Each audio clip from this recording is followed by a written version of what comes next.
Hello again, Steve here, with a few thoughts on the word solipsism. I came across this word a while back. I may have heard it before in my life, I'm sure, but there was a guy who did a pretty good job explaining. His name is Mark Passio.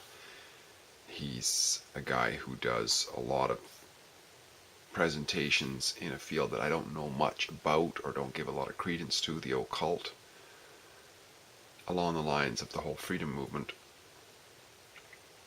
But he talks about solipsism. And solipsism is, well, just to give it an outline of what it is, Wikipedia. Good old Wikipedia, eh? Not that old either. So it comes from the Latin solus, which means alone, and the combination of solus and ipse. Ipse meaning self, so alone with oneself, right? Is the philosophical idea that only one's own mind is sure to exist. As an epistemological position, solipsism holds that knowledge of anything outside one's own mind is unsure. The external world and other minds cannot be known and might not exist outside the mind. As a metaphysical position, solipsism goes further to the conclusion that the world and other minds do not exist. This is something that exists, I think, a lot more than we may think on first blush. A lot of the New Age, for example, what we call New Age, this Enlightenment sort of movement, if you will, I would say is largely solipsistic, because a lot of times there's talk about how the world, you make the world. The world is what you see. It has to do with your perspective. There is no reality is not reality. It doesn't exist.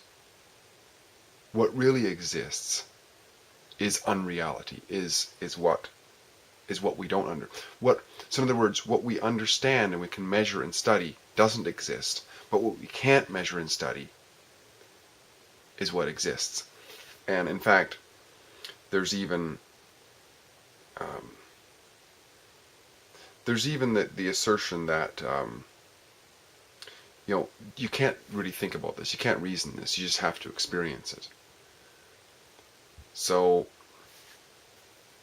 and I think this is also, even though on first blush it may not seem like it, I would say that any religion, and by religion I'm going to extend that to the religion of politics and nationalism and all that sort of thing too, is solipsistic, because it is a creation of one's mind, and that is something. And it's something a lot of times more than what is real. Take religion, for example. People who hold strong to their ideas of their deities, they put greater value on that than the known world. And where does that deity exist? The deity only exists in oneself. It's oneself's creation, right?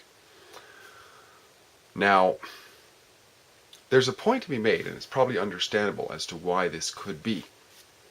And the reason, I think, is because the reason why people humanity tends to go this way so often, is because, sure enough, even the outside, what we call the outside world, the rocks, the trees standing over there and all this sort of thing, the only place we ever see them, we ever think of them, we ever hear noises, we ever smell things, the whole sensory experience of life is in and through ourselves. It's the only place it can take place.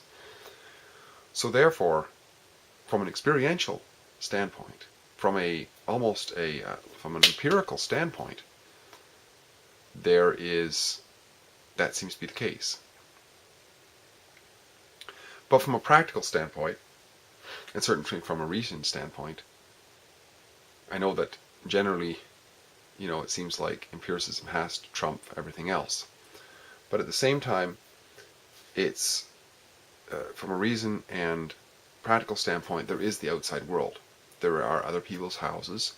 There are, other people's cars and the trees over there and the birds flying around and all these sorts of things. And they exist whether we as individual selves are here or not.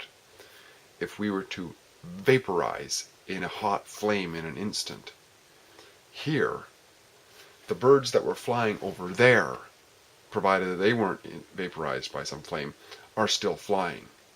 So they didn't exist because of our incantations to deities or anything. They existed seemingly independent of us.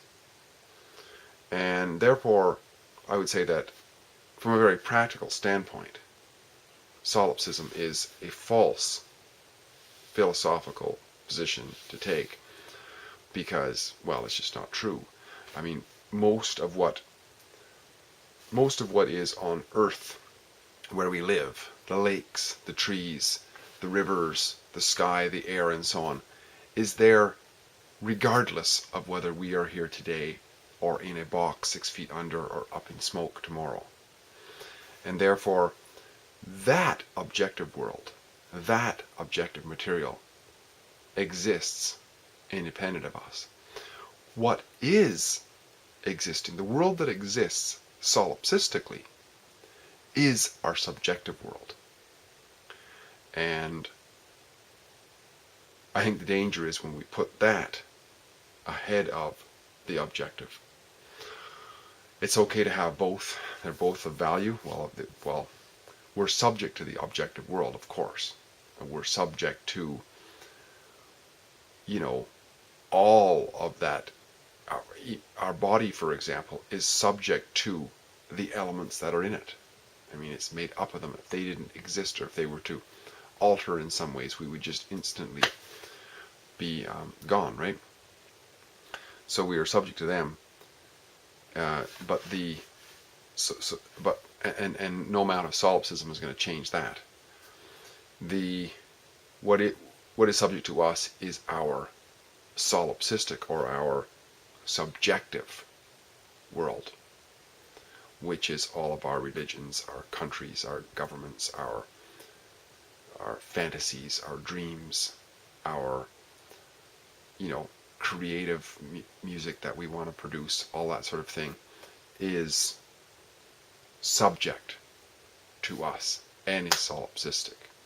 But to say that the whole thing is, to me, is a falsehood. Because, for example, another good example is, you could take a blood sample and you can send it out to 25 different labs for them to analyze it. And provided they use the same system and they're using the same system and they have the same rigor and the same qualifications to do that, they're going to all come back unanimously with the key components and identifying what that blood is. That's what's going to happen, because there is an outside world and there is an inside world. And yes, of course, they are joined together, just like we as individuals are joined to everybody else. But we still exist as individuals. They still exist as individuals. Therefore, I would argue that solipsism is a false idea, and it is not in the favor of our quality of life, I would say, because it's not the truest approach to a philosophical conclusion as to how to prioritize what is most important and what is real. So, hope this made a little bit of sense. It felt good to talk about it. I started talking about it yesterday, and it just didn't make any sense to me what I was saying, for sure, anyway. So I just canned the video and talked about something else. But today I think it makes a little bit of sense. If you've heard of solipsism and you have some input as to the many errors that I have made here today on it, let me know. Be glad to hear them. Otherwise, this is Steve, signing off for now, saying have a great day and watch out for the solipsism that may creep in from time to time. Bye for now.